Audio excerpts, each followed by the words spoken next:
She was lying in the dirt when the helicopter came, not waiting for it, not praying toward the sound of the rotors cutting through the hot Afghan air.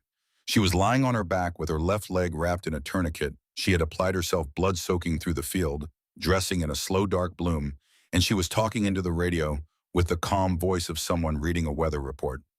Callaway, take your 3 south. Use the dry creek bed. Stay low.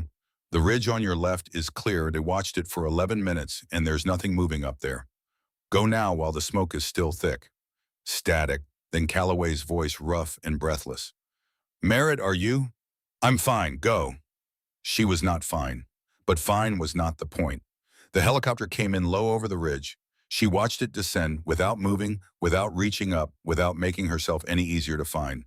The rotors threw dust across her face. She closed her eyes against it, kept the radio pressed to her ear, and listened to the sound of her team moving to safety.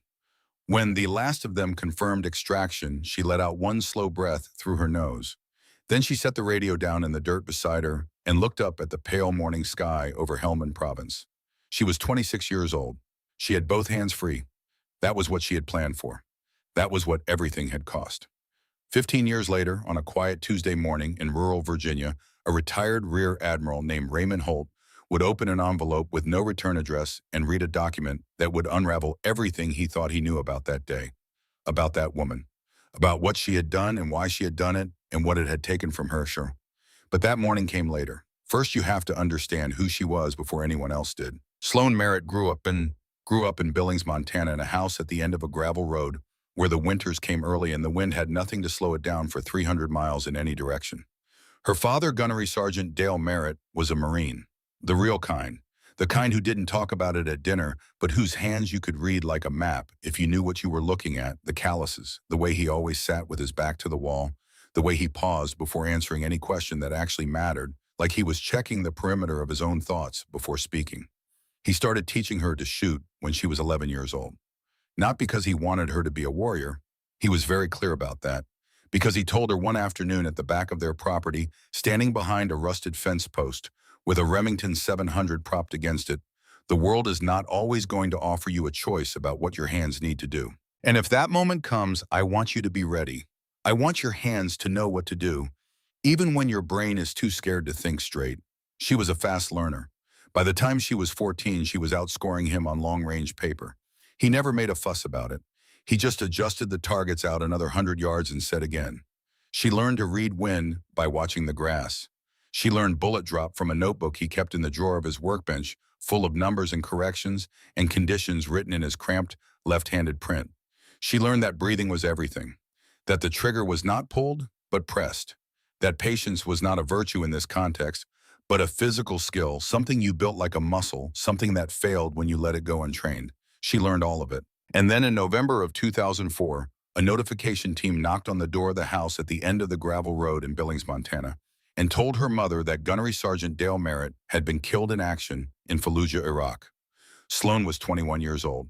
Her mother, a quiet woman named Carol, who had spent 20 years learning to love a man who left every 18 months and came back different, stood in the doorway for a long time after the officers left. Sloan stood beside her. Neither of them cried right away. It wasn't the Merritt way. That night, after her mother had finally gone to bed, Sloan went out to the back of the property. She stood by the fence post in the dark. She did not bring a rifle. Her mother came to her 2 days later with a simple request delivered in the flat and exhausted voice of a woman who had already decided the answer before she asked the question. No more guns. Promise me. Whatever you do with your life, whatever you become, not that, not this. I cannot watch this again. Sloan promised. She meant it. She joined the Navy the following spring, became a corpsman, trained in emergency trauma medicine with the kind of focused intensity that her instructors noted in their evaluations as unusual for her age. She had steady hands.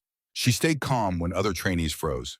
She had the rare ability to narrow her entire world to the problem directly in front of her and ignore everything else until that problem was solved. Nobody knew why. She never told them. By 2009, she had 2 deployments behind her, a service record with no gaps and no complaints, and 53 confirmed lives saved in combat conditions. No Purple Hearts. She had never been officially wounded. She had also not touched a firearm in 5 years. She kept that promise right up until the moment she had to break it. Helmand Province, July 2009. The heat hit like a physical object the moment you stepped off the aircraft. 112 degrees Fahrenheit in the early afternoon. The kind of heat that made metal too hot to touch and turned the air above the ground into a shimmer that bent the horizon into something untrustworthy. The kind of heat that killed you in layers: first your judgment, then your patience, then your will.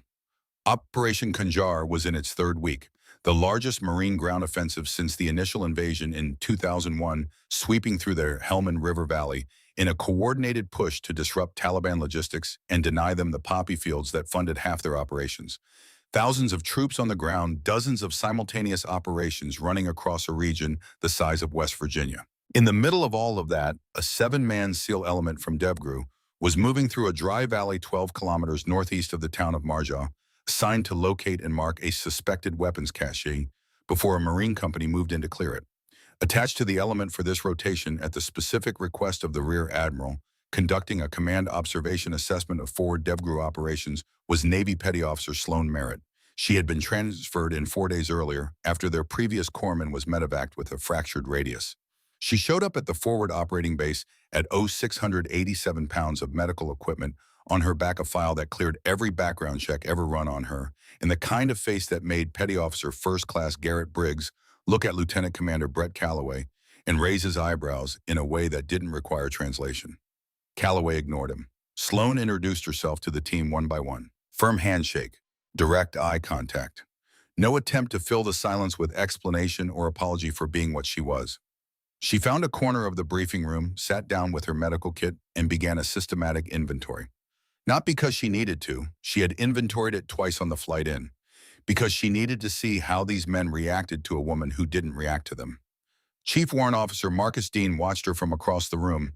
He was the oldest member of the element at 41, with 17 years in special operations and the kind of weathered face that had stopped registering surprise about anything several years ago. He watched her sort through her kit with the quiet efficiency of someone who had done it 1,000 times. He watched her hands specifically. He noted the absence of wasted motion. He noted the angle of her head as she checked each item, checking, but also listening, aware of the room around her without appearing to monitor it. He had seen that combination of awareness and stillness in exactly one other category of person. He filed it away and said nothing. The first operation was a reconnaissance insertion 3 kilometers south of the suspected cache site. Low risk, primarily surveillance, intended to establish line-of-sight observation positions before the main approach. Calloway assembled his element assignments that morning in the back of a Humvee with a terrain map folded across his knees. "Merritt," he said without looking up, "you're holding at the primary rally point with Holloway, support element." It was not an insult. Standard doctrine for an attached corpsman on a first operation with a new team. You didn't push an unknown asset into a forward position until you had baseline data on how they operated. Sloan said, "Yes, sir." Briggs, checking his M4 across the vehicle, glanced up. "You good with that, Doc?" He said it with a particular inflection that wasn't quite a question. "Staying back where it's comfortable." Sloan finished retaping the grip on her sidearm. "I'm good wherever you need me, Briggs." "Just checking. Some people—" "I'm good," she said. The flatness in her voice was not anger. It was the conversational equivalent of a door closing. Briggs opened his mouth, read something in her expression that gave him brief pause, and went back to his rifle. Dean, 3 feet away, had watched the whole exchange. He turned back to his own equipment and allowed himself a small private adjustment of his prior assessment. The operation was textbook. They were back at the FOB by 0200, nothing fired, nothing compromised.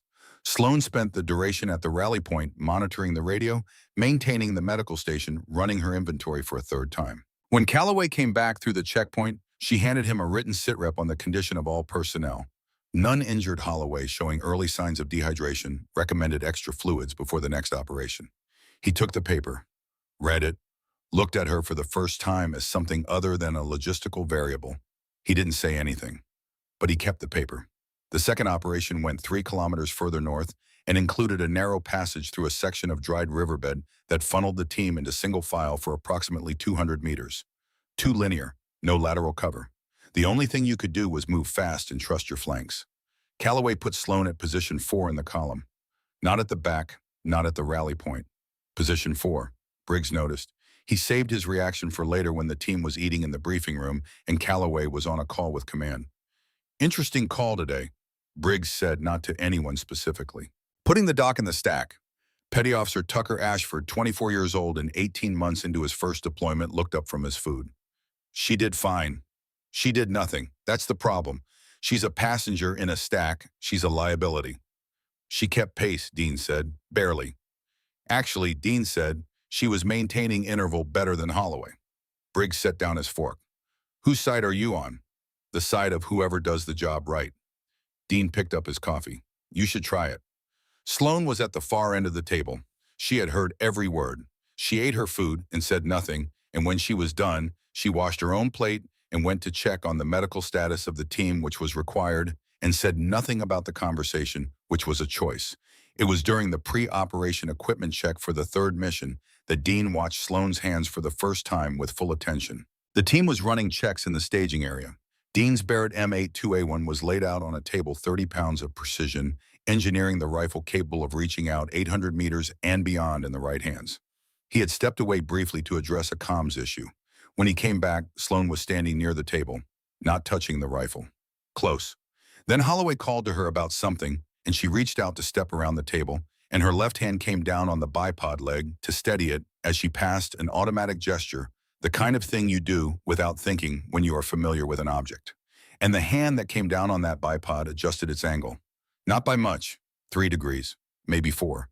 But it was the right 3 degrees for the elevation of their target area, and it was done without looking, without measuring, without any apparent conscious thought. Dean stood absolutely still. Sloan moved around the table and went to answer Holloway's question, and Dean stood looking at the adjusted bipod for a moment longer, feeling the quiet arrival of a certainty he could not yet explain. He picked up the Barrett and carried it with him the rest of the evening. The third mission changed something. It was the deepest insertion yet, nearly 4 kilometers from the nearest coalition support position, moving through terrain that Dean had spent 40 minutes studying on satellite imagery and still didn't fully trust. The valley had too many angles. The ridge lines were too high. They were 90 minutes into the approach when Ashford stumbled. Not from the terrain.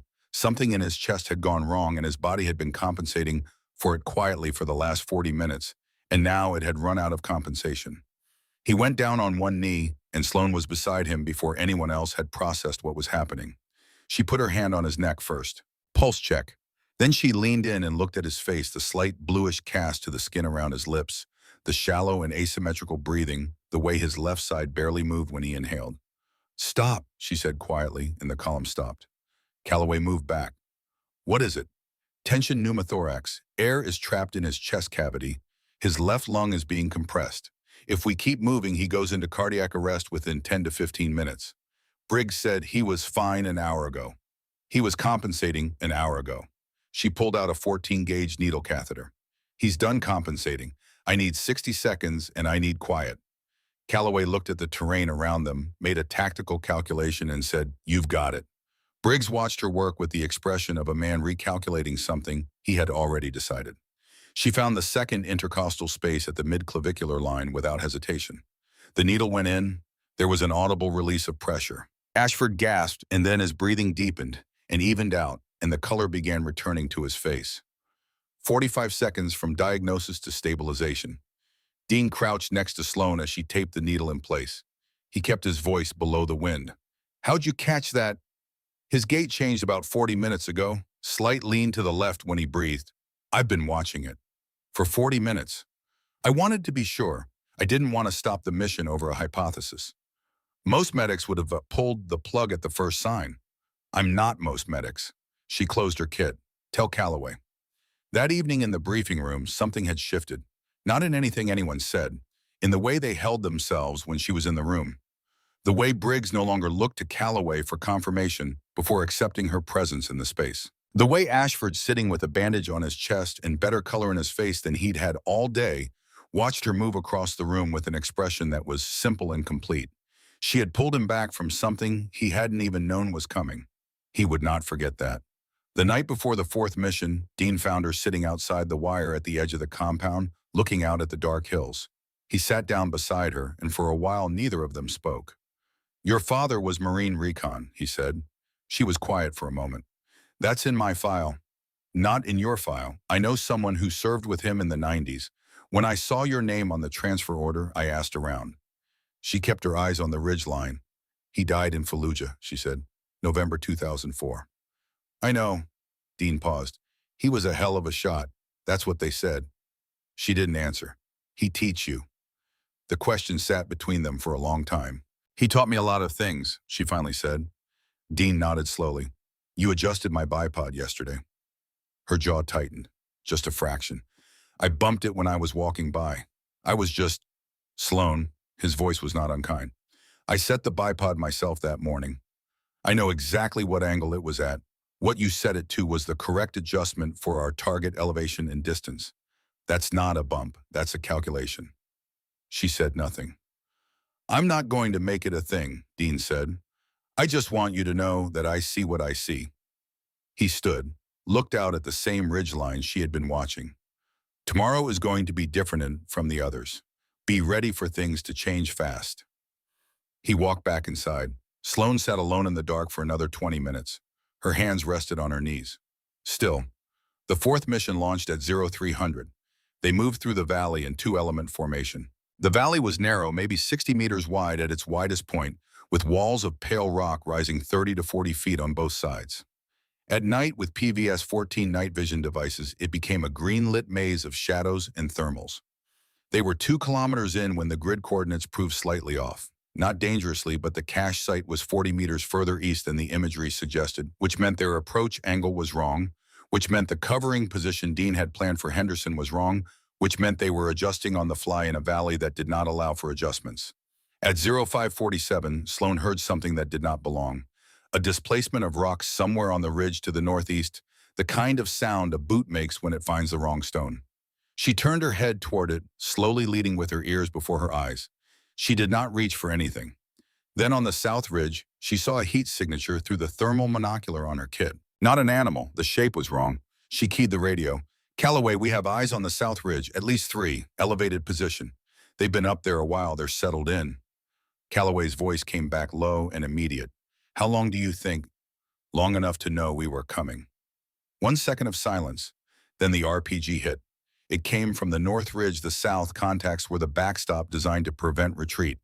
The blast hit 20 meters behind the element's rear position, close enough to throw rock and shrapnel across the valley floor. The PKM opened up from the south ridge a half-second later, then another from the north. L-shaped. Classic. They had the angles planned before the team's first footfall into the valley. Sloan moved through the team in the dark, accounting for each man, checking for injury by touch and training. Briggs had a gash on his forearm from flying rock. She taped it in passing without slowing down. Henderson was down on his right knee, right hand pressed to his shoulder, blood dark through his fingers. Entry wound, no exit. Fragment not around, embedded but not in the joint. He could move the arm if necessary, but he could not take the recoil of the Barrett. The PKM was still working the east side of the valley, keeping Callaway's element pinned. Dean appeared out of the dark and looked at Henderson, then at Sloan. He's out. I know. His eyes went to the Barrett on the ground, then back to her. He ran the geometry, the angle, the distance, the wall protecting the gunner from every direction except one. A narrow window that existed only from a position 40 degrees east of where Dean currently stood, from where Sloan was. Merritt, he said, I know. I know the distance, she said. I know the angle. He waited. Her hands rested on her thighs, not shaking, not clenched. The way they had rested on a fence post in Montana at 11 years old, learning that stillness was not the absence of feeling, but the mastery of it. She thought about her mother in a house at the end of a gravel road 6,000 miles away. She thought about a promise made at a kitchen table in the first hard week of grief, when promises felt like the only thing solid enough to hold on to. She picked up the Barrett.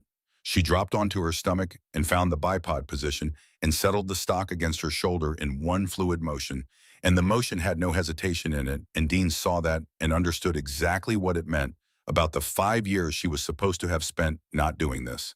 She put her eye to the scope. 840 meters. Slight crosswind. She ran the numbers the way her father had taught her, not math, but feel, not calculation, but calibration, something that lived in the body rather than the mind. She controlled her breathing. In for 4 counts. Hold. She pressed. The shot was off. 6 inches high and slightly left. She knew it before she heard the round hit rock rather than target. The wind had shifted in the fraction of a second between firing and arrival. It happened. She made the adjustment without panic, resetting her breathing, refinding the target through the scope. The PKM fired again. She pressed. The second round hit. The PKM went silent. For 2 full seconds, the only sound in the valley was the echo of her shot rolling off the rock walls. Sloan held her position. She moved the scope to the south ridge, methodically checking positions. She reported their locations to Calloway in a flat, clear voice, and the team adjusted, and in the next 8 minutes, the south ridge positions were suppressed, and the team was moving toward the extraction corridor. She put the Barrett down before she stood up. She walked back to Henderson, checked his shoulder, updated the dressing, helped him to his feet. Briggs was standing 3 meters away watching her. He opened his mouth, closed it, opened it again. He said nothing. She shouldered her medical kit. "Let's move," she said, and they moved. That was the morning of July 9th, 2009. 5 days later, on the morning of July 14th, the worst thing that could happen to a 7-man element in Helmand Province would happen to this one. In those 5 days, the team changed. Not loudly, not with ceremony or the kind of explicit acknowledgement that men like these rarely offered. It changed in the way Calloway positioned her in the formation, in the way Briggs passed her the radio without being asked, in the way Ashford found reasons to be near whatever corner of the briefing room she was working in. She spent those days doing what she had always done, taking care of her people, watching, waiting. The fence post at the back of the property in Montana, the notebook in the workbench drawer. A father who had understood that the most important things cannot be said directly, but only placed carefully into a person's hands. Her hands remembered. The night before the 5th mission, Dean set a folder on the table beside her and left without a word. She opened it. It was a supplemental entry from a Marine Corps internal review. 1991. Operation Desert Storm, Kuwait. An incident involving Corporal Dale Merritt, Marine Recon, and a 3-man element pinned down during a reconnaissance push near the Iraqi border. She read it twice. The review was brief and dry and formal, and it managed, despite itself, to contain something true. Dale Merritt had been part of a 4-man element. A lance corporal named Webb had been shot during a firefight down in an exposed position with a femoral artery wound that required immediate intervention, or he would not survive conventional extraction. Merritt had left his covered position. He had crossed 40 meters of exposed ground under fire. He had been shot in the process around through his left calf, and he had continued working, and Webb had survived, and both had been evacuated. The final line noted that prior to deployment, Corporal Merritt had made a documented personal commitment to his father, a retired Marine Master Sergeant, that he would not take unnecessary risks in the field. The events of March 9, 1991 constituted a breach of that commitment. She set the folder down. She sat with it for a long time. Her father had not given her an impossible standard. He had given her his own. He had done exactly what he would one day ask of her, and he had survived it, and then he had spent the rest of his life putting everything he had learned in those 40 meters into her hands, not as burden, as preparation. She thought about the letter. She went to her kit and took it out. She had carried it since the day she opened his effects, worn soft at the folds, the paper gone thin where her fingers always found it. Dale Merritt's handwriting was cramped and leftward, the writing of a man who had learned to hold a pen wrong and never corrected it because it worked fine that way. The letter was dated March 4th, 2003, 14 months before he died. Written from Kuwait on a night when he apparently could not sleep and had decided to do something useful with the hours between midnight and dawn. "Hey kid," he wrote about Kuwait, the heat, the sand and everything, a card game with 3 other guys from his unit, a dog that had found its way onto the base and adopted the sergeant major as its personal human, sleeping on his boots every night. He wrote these things the way he always wrote them, with enough specific detail that she felt she knew the people, which was his way of making sure she did. "Then I'm going to tell you something I haven't told your mother, and probably won't, and I need you to hold on to it the same way I taught you to hold a breath before a shot, without forcing it. Just let it sit. You're going to have a day. I don't know when. I don't know what it looks like. But you're going to have a day where everything I taught you becomes the difference between somebody going home and somebody not going home. I know this the same way I knew when you were 12 years old, and I watched you put 3 rounds through the same hole at 300 meters with a cold barrel that you were carrying, something not everyone gets to carry. When that day comes, use it. Don't think about the promise. Don't think about your mother. Your mother's promise was made by a woman who was afraid, and she's right to be afraid, because fear is what keeps the people we love alive. But fear is also the thing that will keep you standing at the edge of what you're capable of instead of crossing over. Use it. And then come home and call your mother, and she will be angry, and then she will understand, because she is the toughest woman I have ever known, and she understands more than she lets on. I love you more than I can say in a letter, and I've never been good at saying it out loud, so I'll leave it at that.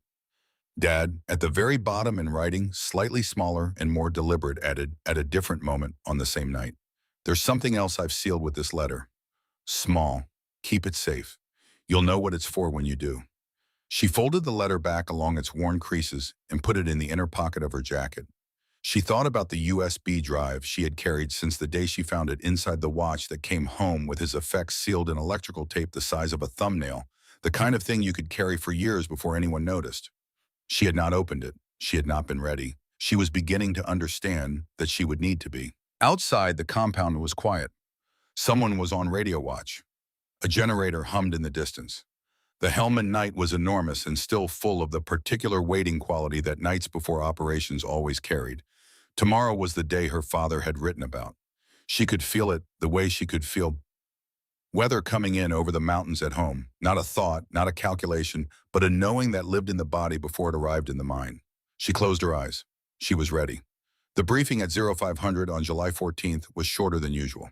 Calloway stood at the table with the terrain map and walked through the grid in the flat, methodical voice he used when he had already processed his own concern about a mission and was presenting only the operational facts. The gap between those two versions of his voice was larger than usual. The objective was a confirmed command node operating out of a compound 4 kilometers northeast of their current position. Intelligence placed 2 mid-level Taliban logistics coordinators at the site with a rotating security element of 8 to 12 fighters. The insertion would follow the northern ridgeline drop into the valley through a dry creek bed, and the element would hold observation positions while a strike package was coordinated overhead. Calloway said this was not a direct action mission. They were going in to watch and confirm, not to engage. He said it the way a man says something he needs to be on record, as having said. Sloan studied the terrain map. The valley was narrower than the one they had worked 5 days before. The creek bed approach was good for concealment, but it channeled the element into a linear formation for the last 400 meters before the observation position. The ridgeline above the compound had 2 obvious high points that a defensive element would use if they expected trouble. She studied those 2 points longer than everything else. Then she packed her medical kit in the order dictated by the frequency with which she expected to need each item under pressure. Tourniquet first. Hemostatic agents. The needle catheter. Everything else behind those. She added a second tourniquet to the outer pocket of her vest where she could reach it with either hand. Dean, checking his equipment beside her, watched her add the second tourniquet without commenting. She pulled on her jacket. The letter was in the inner pocket. She knew it was there.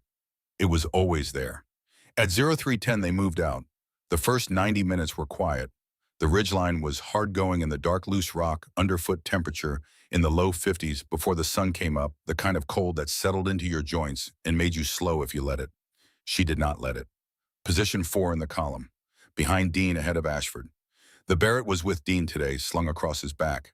No one had said anything formal about the weapon assignment. It was simply understood that if it was needed, Dean would make a call, and the call he would make was now a known quantity. They reached the observation position at 0532. First light beginning at the eastern edge of the sky, pale and tentative. Calloway gave the signal to hold, and the team settled into their positions along the ridge. Sloan was 20 meters from the nearest covered position that gave a direct line of sight on the creek bed below. She stayed where she was and watched the compound. At 0549, she heard a safety being clicked into the off position on a weapon close enough to carry on the still morning air. Brief, small, completely distinctive. South ridgeline above the compound at the first of the 2 high points she had studied on the map. She keyed her radio once. The brevity code for contact imminent. Calloway responded with 2 clicks. Acknowledged. The RPG came from the east. It came from a position she had not anticipated, low from the valley floor, from a dry wash that ran parallel to the creek bed. The wash was masked by a low berm of earth that looked like a natural formation on satellite imagery, but was not. Someone had built it. Someone had spent time making the valley floor look like what it wasn't. The RPG hit 30 meters short of the primary element position, and the blast threw rock and dirt across the ridgeline, and Sloan was already moving. She found Holt at the edge of the blast radius. He was on his back with his right hand pressed to the inside of his right thigh and blood coming through his fingers at a rate that told her everything she needed to know in the first fraction of a second. Femoral artery. She dropped to her knees beside him. Right thigh, he said. His voice was steady. Feels like... I know what it is, she said. Don't move.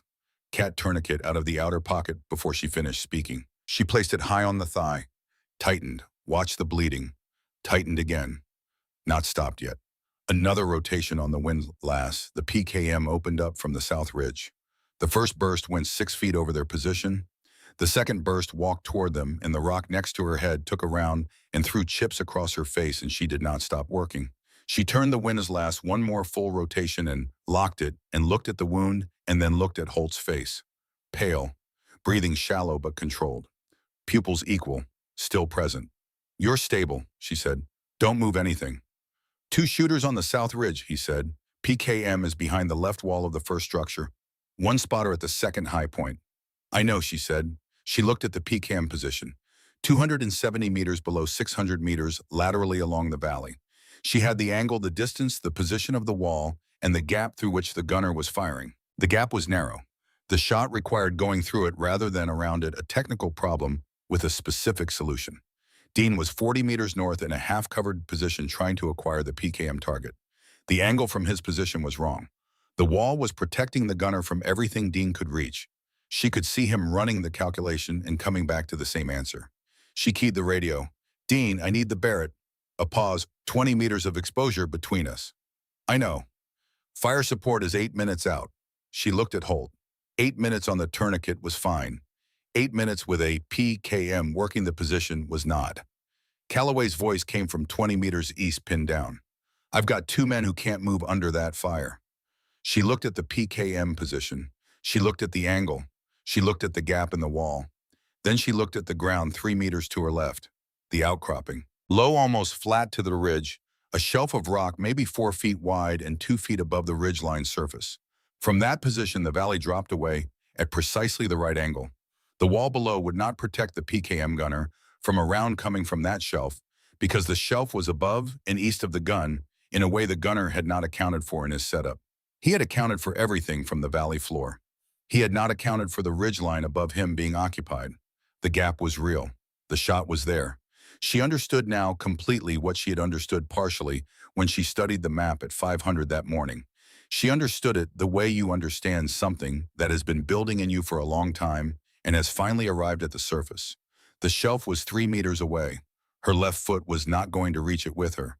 She had known this before she took her position. She had chosen this position knowing what it would cost her because it was the only position from which she could do both things that needed to be done. Her father had crossed 40 meters of open ground in Kuwait in 1991 to reach a man who was going to die without him. He had been shot doing it, and he had continued, and Webb had lived. Then he had come home and spent the next decade putting everything he had learned in those 40 meters into his daughter's hands. She had always understood that the lesson was about courage. She understood now that it was also about math, about the cold, clear calculation that sometimes the only path to the right answer runs directly through the worst possible cost, and the only question that matters is whether you have the preparation to pay it and keep working. She had the preparation. She said to Holt, "Don't let go of the tourniquet." His hand tightened on it. "Go," he said. She moved to the shelf. She applied the second tourniquet to her own left leg first. High, tight. The way her father had taught her to do everything right the first time, no second chances. The windlass ratcheted through its rotations with the mechanical certainty of something that does not negotiate with the person using it. Then she worked. She used the surgical blade from the inner pocket of her kit. She worked with the same deliberate precision she brought to every clinical task, because precision was not a luxury here, but the only available mercy both for speed and for what came after. She was not a person who did things slowly when speed mattered. She did not make a sound. This is not a heroic detail. It is what happens when training has gone deep enough that the body performs and the mind holds the perimeter of the task, and the sound that would otherwise come does not come because there is no room for it in the architecture of what has to happen next. It took 3 minutes and 40 seconds. When it was done, she had both hands free. She picked up the Barrett. 30 pounds. She dropped onto her stomach on the shelf and found the bipod position and settled the stock against her shoulder, and the motion was completely without hesitation. She put her eye to the scope. 760 meters. The angle was steep enough to require a hold under. The gap in the wall was approximately 18 inches wide at her shooting angle. The PKM gunner had not yet registered the change in threat direction. She had perhaps 3 seconds. She took the breath. She held it. She pressed. The recoil drove into her shoulder. She held her position through it and watched through the scope, and the PKM went silent. She moved the scope to the South Ridge spotter position. The spotter was no longer at the wall. She keyed the radio. PKM is down. South Ridge spotter has pulled. Calloway's voice immediate. Copy. We're moving. She laid the Barrett flat on the shelf. She moved back to Holt. His hand was still on the tourniquet. His color was bad, but his eyes were clear.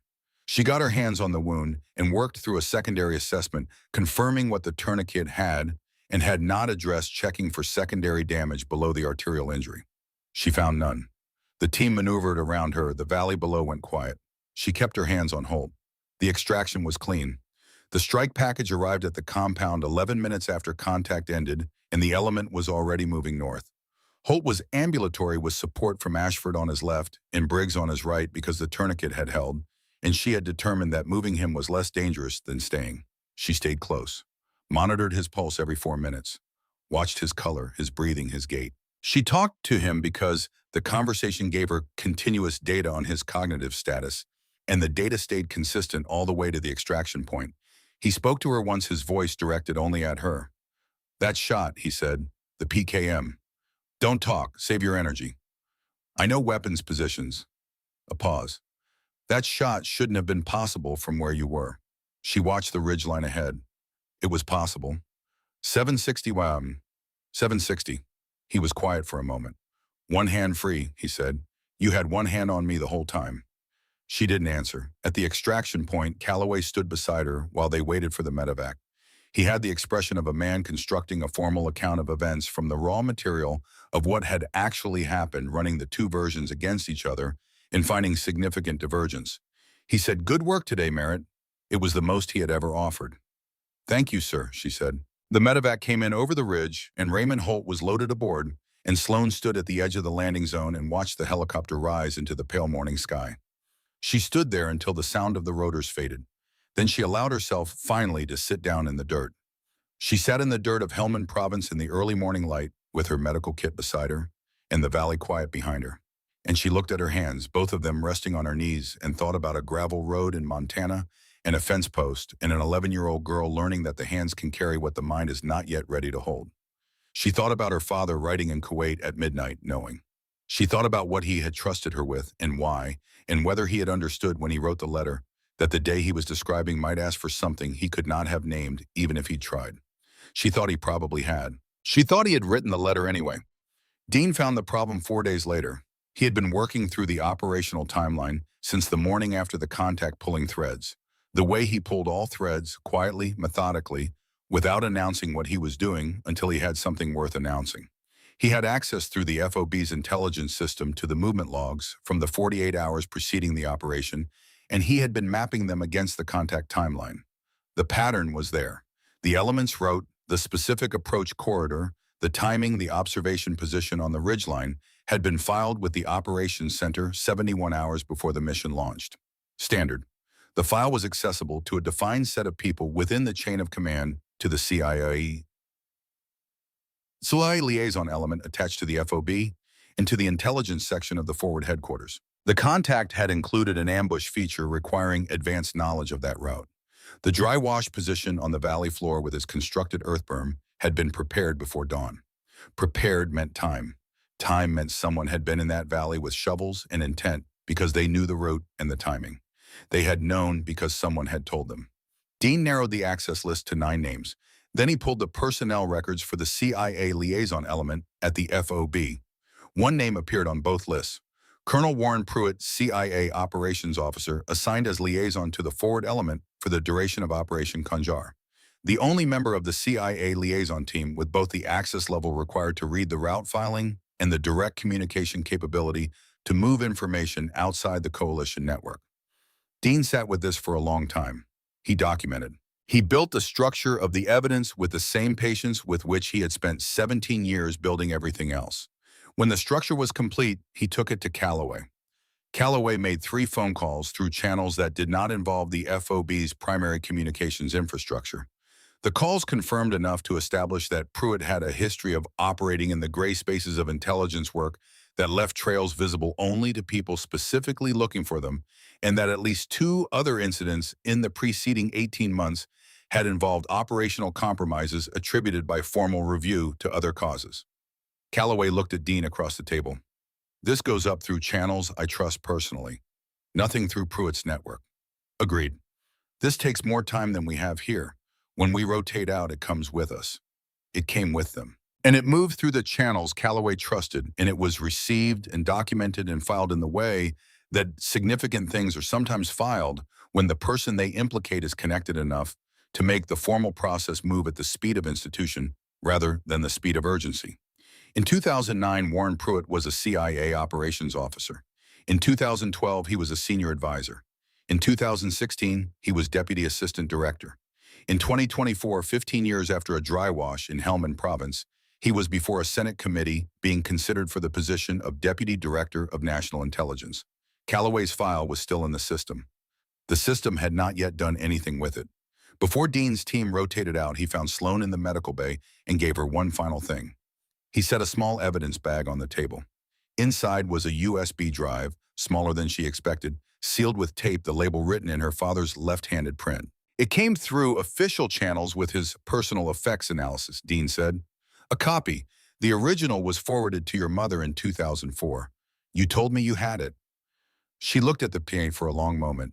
Then she looked up at him. I haven't opened it, she said. I haven't been ready. I know. He paused. I think you might be now. She took the bag. She opened the drive that night alone in her bunk with a laptop borrowed from the communications officer. Her father's files were organized with the same cramped efficiency as his handwriting, dated, labeled, nothing wasted. 26 photographs, a 47-second audio file, a handwritten page of field notes. The photographs were low-resolution, shot from a distance, but the faces were clear enough. Her father had documented a series of meetings in Kuwait in 2003, a CIA officer meeting with a man her father had identified only as a known regional intermediary with connections to multiple militias. The CIA officer's face appeared in 11 of the 26 photographs. She pulled up Pruitt's official biography on the intelligence community personnel database. The face in her father's photographs and the face in Pruitt's official portrait were the same face 15 years apart. She sat with that for a long time. Her father had seen something in 2003 that he didn't have a name for yet. He had documented it with the methodical instinct of a Marine recon operator who understood that information you couldn't act on immediately was still information worth preserving. He had sealed it inside an ordinary object and sent it home to his family in an ordinary envelope because he had understood that the formal channels he would otherwise use might be exactly the wrong place for something like this. He had been right. He had been right about everything. She looked at the final photograph. Her father reflected in a vehicle window at the edge of the frame, clearly not the intended subject. He had been trying to document the meeting without being seen. In the reflection, he looked young and alert and slightly too thin, the way soldiers always looked in the field. He had died 11 months after taking this photograph. She closed the laptop. She lay on her back in the dark and looked at the ceiling of the bunk room and thought about the distance between 2003 and 2009, between the photographs her father had taken and the valley where his daughter had paid a price he could not have fully anticipated when he wrote his letter, and whether that distance was a tragedy or simply the shape of how things unfolded when the people responsible for accountability failed to be accountable. She thought it was both. She thought it was going to have to be fixed. Raymond Holt received the envelope on a Tuesday morning in rural Virginia. He was 68 years old, retired. He ran 5 miles every morning on a route through the edges of his property and back, and he was returning from the run when he found the envelope in the mailbox at the end of the driveway. No return address, his name in block handwriting. He opened it at the kitchen table. Inside were 2 documents. The first was a medical report from Bagram Airfield Theater Hospital dated July 14, 2009. Patient Petty Officer Sloan A. Merritt, USN. The second was a 40-page operational analysis bound with a binder clip signed by Marcus Dean at the bottom of the cover page. A second signature below it, added in 2023, belonged to a senior counterintelligence analyst at the CIA, whose name Holt did not know, but whose position told him everything about how long this had been moving through the system and how slowly. He read the medical report first. The clinical language was precise and specific and completely clear in its meaning. The admitting physician had documented the wound in careful detail. The injury to the left leg amputation below the mid-thigh had been assessed in the context of the surrounding tissue, damage, the absence of any fragmentation, Evidence, the nature of the incision, margins, the specific characteristics that distinguish this wound from blast injury, from ballistic injury, from any external trauma source. The admitting physician's notation at the bottom of page 3, wound consistent with surgical instrument, self-inflicted amputation, patient presented, conscious and cooperative. Patient stated verbatim, I need both hands free. No evidence of psychological distress. Patient demonstrates full awareness of procedure and outcome. The psychiatric evaluation 3 pages later found Petty Officer Sloan Merritt to be fully oriented, cognitively intact, and operating from a rational and deliberate framework. The evaluating physician had noted her explanation with clinical neutrality. Patient reports choosing amputation as preferable to the 4 to 6 minutes required for alternative extraction from the entrapment, citing concern that this time would result in the death of a severely wounded colleague. The colleague was not named in the report. The final page was a suppression order, dated July 22, 2009, signed by Colonel Warren Pruitt Seapoin, a liaison operation Kunjar. It directed that the admitting physician's notation and the specific findings regarding the nature of the injury be removed from the official record and replaced with standard language of combat wound documentation. The official record would reflect Petty Officer Merritt sustained severe blast injury to the left lower extremity consistent with RPG fragmentation. The physician had complied, but the physician had kept a copy. Holt set the medical report down and opened Dean's analysis. He read it the way he had read operational documents for 35 years, systematically cross-referencing the timeline against the access list, checking the evidentiary chain at each node. The structure was solid. The conclusion was not speculative. Warren Pruitt had sold the route of a 7-man SEAL element to a Taliban logistics network in July 2009. 2 members of the primary element had not come home from that operation. A 26-year-old Navy corpsman had, in the aftermath of the ambush that resulted, made a surgical decision in the field that no one in the formal record had ever been told the truth about. And the man responsible for all of it was currently before a Senate committee being considered for the second highest position in the American intelligence community. Holt sat at his kitchen table in the morning light. He thought about the 17 seconds between losing consciousness from blood loss and regaining it on the helicopter over Helmand Province. He thought about the image that had persisted from those 17 seconds with the clarity of something branded. Rather than remembered a woman kneeling in the dirt with one hand pressed to his thigh and the other hand wrapped around a Barrett M8, 2A1 bringing the rifle to her shoulder from the ground in a single movement that had no wasted motion in it.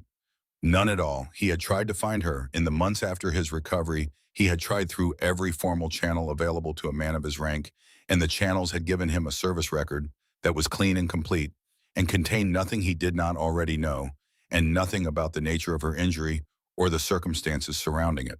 The official record said wounded in action. He had accepted this because he had no basis for questioning it other than a 17-second memory from the edge of unconsciousness.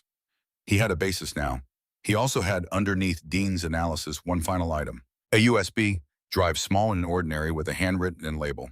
A note from Dean. This belongs to her. She knows what's on it, but you need to know it exists and you need to hear what she tells you about it. He picked up the phone. She was at the clinic in Billings on a Thursday morning when her phone rang. The clinic occupied a building that had been a hardware store in a previous life and still had the structural bones of something built to hold heavy things. She saw veterans primarily not by policy, but by the nature of her network and the word that traveled among people who had been in difficult places and come back changed.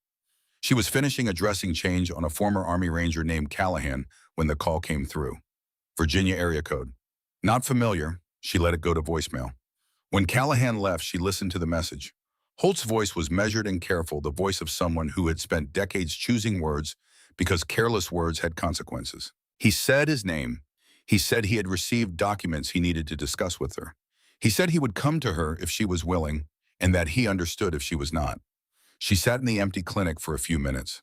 Then she called back. He came to Billings the following week. She met him at a diner 2 blocks from the clinic. He was older than she expected, which was irrational because she had known exactly how old he was. But age is a thing you know in the abstract until you see it in a specific face, and his face carried 15 years more than the man she had last seen being loaded onto a medevac. The years were in the face, not in the posture. His posture was still military, the physical residue of decades of training that the body does not simply release when the uniform comes off. He sat across from her and placed 3 items on the table. The medical report from Bagram, Dean's analysis. The USB drive with her father's handwriting on the label. She looked at the USB for a moment. She looked at him. "You didn't open it," she said. "It belongs to you," he said. "But I need you to tell me what's on it."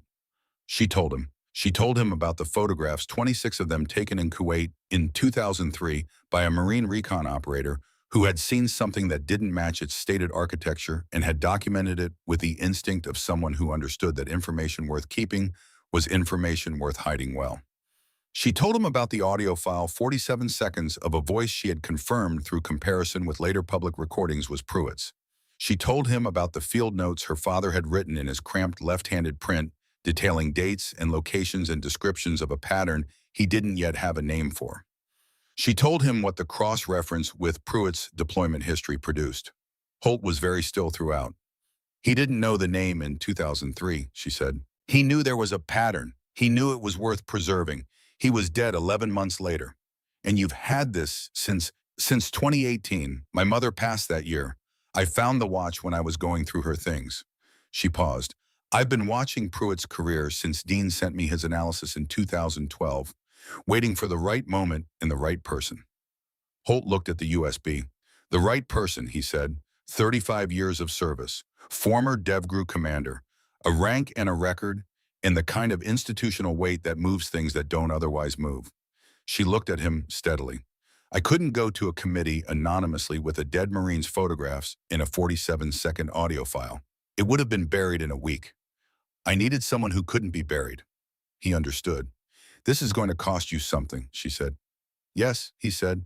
"Pension, clearances, reputation. Everything you built in 35 years gets examined under a different light the moment you attach your name to this." "I know. Are you ready for that?" He looked at her across the table, this woman who had been 26 years old in a valley in Helmand province and had made a decision in 3 minutes and 40 seconds that he had spent 15 years carrying the debt of without understanding what it actually was. He said, "I've been ready since the morning I woke up on a helicopter over Helmand province and remembered what I'd seen. I just didn't have the right thing to carry until now." He laid his hand flat on the medical report. "This goes to the committee. My statement goes with it. Your father's documentation goes with it. Pruitt's nomination gets the examination it should have gotten 15 years ago." She was quiet for a long moment. "There's one more thing," she said. She reached into the inner pocket of her jacket and placed a folded piece of paper on the table. Old, worn soft at the creases. "My father wrote this in 2003, she said. "He was right about everything in it." She did not push it toward him. She simply left it on the table between them. "I thought you should know the kind of man he was." Holt looked at the letter. He did not pick it up, but he read what was visible through the first fold, the cramped left-handed print, the date at the top, the way it began. "Hey, kid." He looked up at her. "His name was Dale Merritt," she said. "Gunnery Sergeant, Marine Recon. He died in Fallujah in November 2004. He was 41 years old and he was the best person I have ever known. And the man who sold that route in 2009 contributed directly to the circumstances that killed him 6 years earlier." She paused. "I want that on record." "It will be," Holt said. She picked up the letter and put it back in her jacket. "Some things you carry for yourself. The record could have the facts." The letter was hers.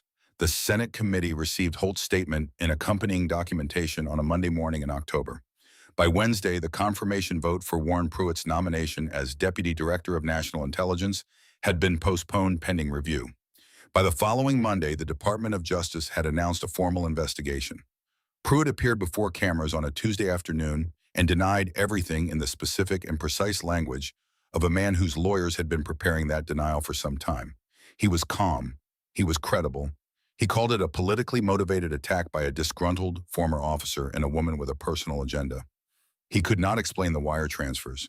He could not explain the 47-second audio file authenticated by 3 independent forensic laboratories. He could not explain why a CIA liaison officer had signed a suppression order on the medical records of a Navy corpsman whose wound had already been documented by the attending physician at Bagram. He could not explain why the root of a 7-man SEAL element had been in the possession of a Taliban logistics network before dawn on July 14, 2009. He resigned from the Senate 4 months later. The formal investigation continued. These things take time. They always do. The machinery of accountability is large and slow and resistant to urgency, and the people inside it are often as interested in managing the implications as in resolving them. But it was moving. It was moving in a way it had not moved in 15 years. Because a retired rear admiral had put his name on a document and sat before a committee and said in the flat and careful voice of a man who had spent 35 years telling the truth about difficult things, I was there. I know what I reported. I know what happened to that report. And I am telling you now, under my name and my rank and my record, that it was buried by the man you are considering for the second highest position in American intelligence. The committee had listened. Some debts are paid slowly, but they are paid. 6 months after Holt's testimony, Sloan Merritt was standing at the front of a room in a building at the edge of the VA campus in Billings, Montana. 18 folding chairs, everyone occupied. The people in them were young, mid-20s, mostly, and they wore the particular alertness of people who had been places that made them sit forward when someone at the front of the room started talking, because they had learned that what the person at the front of the room knew might be the difference between someone going home and someone not. She picked up the marker and wrote on the whiteboard, "Heal when you can, fight when you must." She stood back and looked at it. Then she turned to face the room. "We're going to start with the femoral arteries," she said. "Not because it's the most common injury you'll see, because it's the one that doesn't wait for you to be ready, because it takes a person from stable to dead in 90 seconds if you don't know what you're doing, and knowing what you're doing means your hands already know before your brain has finished assessing the situation." In the third row, a young corpsman named Abrams wrote the words from the whiteboard into his notebook. She walked the room as she talked. She used the volunteers in the front 2 rows to demonstrate tourniquet application. She talked about timing. She talked about the difference between the textbook and the field, and the specific ways the field would try to make the textbook irrelevant and what you held on to when that happened. She talked about the difference between what your hands know and what your mind is ready to accept, and how in the worst moments of your life, your hands will be ahead of your fear if you have trained them properly, and how that gap between the hands and the fear was where the work was done. She did not talk about herself. She never did. The lesson was the lesson, and the person standing at the front of the room was only its delivery mechanism, and the only thing that mattered was whether it arrived intact in the people sitting in the chairs. The room was very quiet when she said these things. The letter arrived on a Thursday. It came through official channels from Army Human Resources Command, addressed to her full name and rank and current address, and it was 3 paragraphs of formal language that said in the particular bureaucratic grammar of military commendations that due to new information brought to official attention the record of Petty Officer Sloan A. Merritt's service on July 14, 2009, had been reviewed and updated, and that her existing Army Commendation Medal was to be replaced by the Bronze Star with valor effective immediately, and that a formal ceremony would be arranged at her convenience. She read it twice. She thought about Holt sitting in a Virginia farmhouse, opening an envelope that had no return address. She thought about Dean's 17 years in Special Operations building an evidentiary structure with the same patience he brought to everything. She thought about her father taking 26 photographs in Kuwait in 2003 with a camera hidden in a watch, because he had understood that the only reliable archive was the one you built yourself and kept close. She thought about all the people who had done the right thing slowly over years at a cost that varied and accumulated toward a resolution that was never clean, but was finally, after 15 years, something that could be called a resolution. She folded the letter and put it in the drawer of her desk at the clinic. Not because it didn't matter, because some things matter in a way that doesn't require display. The drawer already held Briggs' letter, and those 2 pieces of paper in that ordinary drawer were enough of a record for her purposes. The world could keep the ceremony. Garrett Briggs' letter had come 2 weeks before the Bronze Star notification. It was 2 pages. The first page was the formal cover letter for a curriculum proposal submitted to the VA proposal to develop Sloan's integrated combat medicine program into a standardized training module for corpsman and medic advanced certification to be piloted in 3 VA districts in the first year and expanded nationally pending evaluation. The cover letter was professional and precise and made a clear and well-constructed argument for the proposal's merit. The second page was handwritten. The handwriting was careful in the way of someone who does not often write by hand and wanted to get this right. It said, "I was wrong about you from the first day." Not wrong in the way of a man who lacks information, wrong in the way of a man who had information and chose not to use it because using it would have required him to adjust something he'd already decided. That's a worse kind of wrong, and I knew it at the time and I did it anyway. I'm not going to ask you to accept an apology for that. An apology is a thing you ask someone else to carry. I'm going to do something useful instead. This program is the right thing. I've seen what happens to young operators who go into the field without integrated training, and I've seen what you can do and what you can teach. And the distance between those two things is the distance between people coming home and people not coming home. I want to spend whatever time I have left in this community helping close that distance. If you'll let me help build this, I will. Whatever it needs, however long it takes.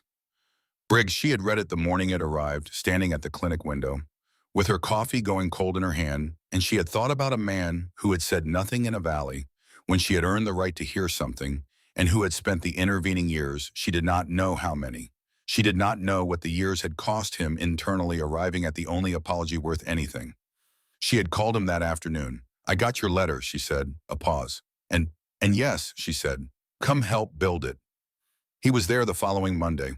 That evening, she called her mother. Carol Merritt answered on the second ring, which was how she always answered, and asked how the classes were going, because she had started asking about the classes the way she had never quite managed to ask about the deployments, with the genuine curiosity of someone who was proud of a thing they had been afraid of for a long time and had finally found a way to stop being afraid of it. They talked for an hour. Sloan told her about Briggs, about the curriculum proposal, about the 18 students in the Thursday class, and the way Abrams had written the words from the whiteboard without being asked. She told her about Holt and the committee and the investigation that was moving at the speed of institutions, but was moving. She told her all of it because she had started telling her mother all of it after the testimony became public, and there was nothing left to protect her from. And because Carol Merritt had turned out to be, as Dale had always said, the toughest woman he had ever known, and she understood more than she let on. Near the end of the call, her mother said, as she had started saying in the months since Holt's name appeared in the news reports, your father would have done the same thing. Sloan looked out the clinic window at the dark Montana sky. At this altitude, the stars were very clear, very numerous, the kind of sky you only got when you were far enough from everything else that the ambient light of the world didn't reach. I know, she said. That's why he taught me. She said goodnight. She stood at the window for a while after the phone still in her hand. The clinic was quiet around her. The whiteboard at the front of the room still had her writing on it from the morning session. Heal when you can, fight when you must, and she looked at it in the dark from across the room and thought about legacy the way her father had thought about it, not as the thing you do, but as what the thing you do becomes after you are done. The 18 students from Thursday's class would go into the field carrying something she had given them.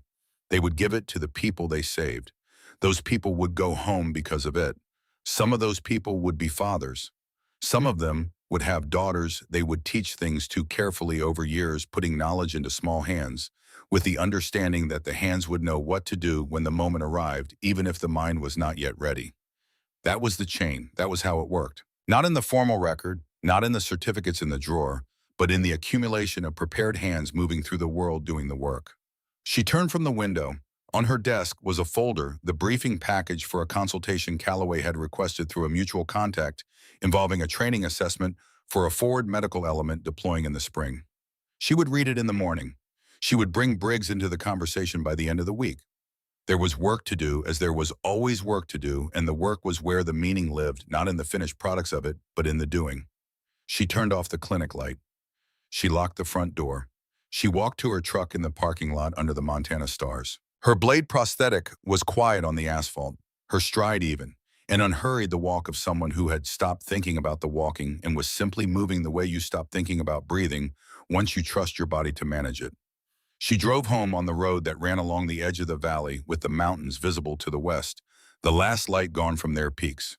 Now the high snow carrying a faint luminescence that had nothing to do with the stars and everything to do with the simple fact of elevation. She had grown up looking at those mountains. She had learned to read weather from them. She had stood at the back of a property at the end of a gravel road and looked at them over the barrel of a Remington 700, while her father stood behind her and said again, and she had understood even then without words for it, that what he was teaching her was not how to shoot.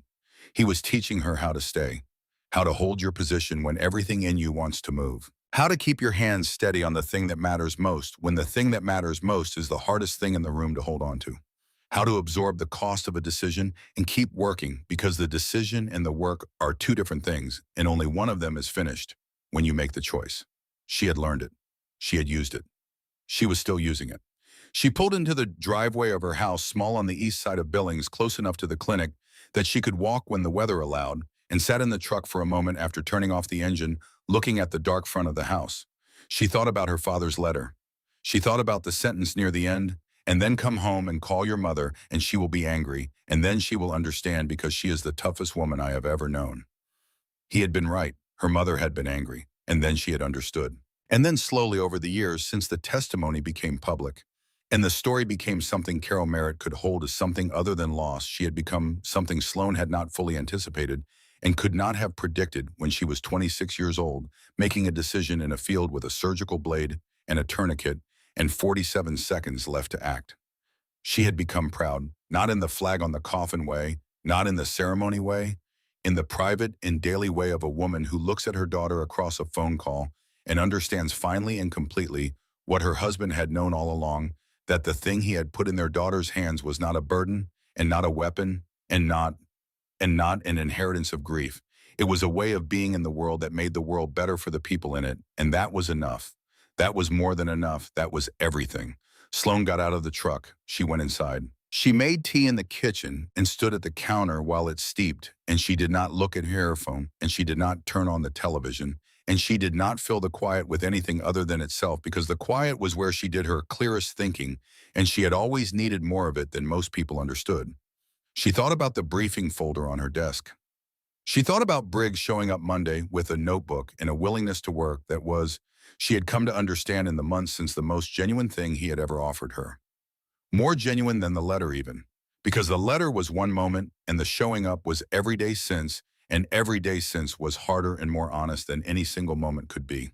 She thought about Abrams writing the words from the whiteboard without being asked, because he had already understood at 23 years old that the things worth keeping were worth writing down. She thought about a field in Helmand Province in the morning light and a helicopter rising into the pale sky, and the long distance between that morning and this one, not in miles and not in years, but in the slow accumulation of things that had been done right, and people who had been brought home, and knowledge that had been passed forward into hands that would use it. She drank her tea.